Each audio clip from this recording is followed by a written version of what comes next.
have to start with Man United. What's going on? Like, I know they have everyone's injured, especially on the defensive side, and the goalie is not doing great after spending so much money on him. Is it just the injuries affecting the performance, or is it like a multitude of reasons affecting their team performance?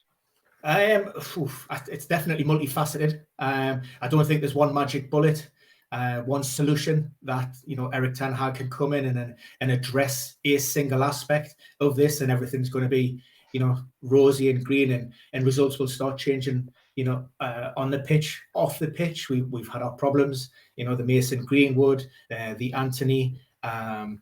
So on and so forth. So that's been difficult in itself. But even since the beginning of the season, you can go back before that opening weekend, and in Manchester United, maybe Erik ten Hag wasn't backed in the summer transfer window as much as he would have liked. There are certainly areas of that squad and those areas of that pitch where you would like to strengthen.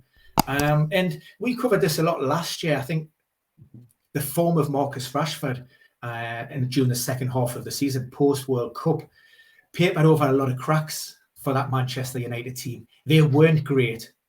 Marcus Rashford was. He was fantastic. And this season, because his form has dipped a little bit, I think we're seeing maybe a more Manchester United that's been reflective of the form that we've seen throughout 2023. And even the games that they have won, particularly at Old Trafford, I'm thinking the Wolves, very fortunate not to have given away a penalty in time added on, and the game against Nottingham Forest was another fortunate one. And then you can even look at the game we get with Brentford, and of course the introduction of Scott McTominay, 2 goals in time added on.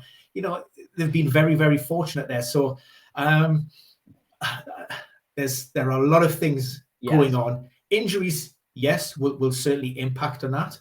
But like I say, I think there's a bit of unrest within the squad.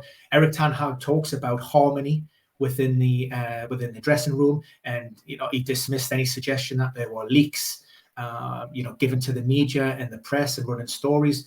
But I think there's no smoke without fire here. And there's been questions asked about his handling of certain situations, and I'm thinking you touched upon the goalkeeping situation. One of those that springs to mind is the handling of David De Gea and his release in the summer, and then the bringing in of Andre Onana, who, like you say, probably hasn't had the best of starts in terms of how he would like to introduce himself to the supporters at Old Trafford.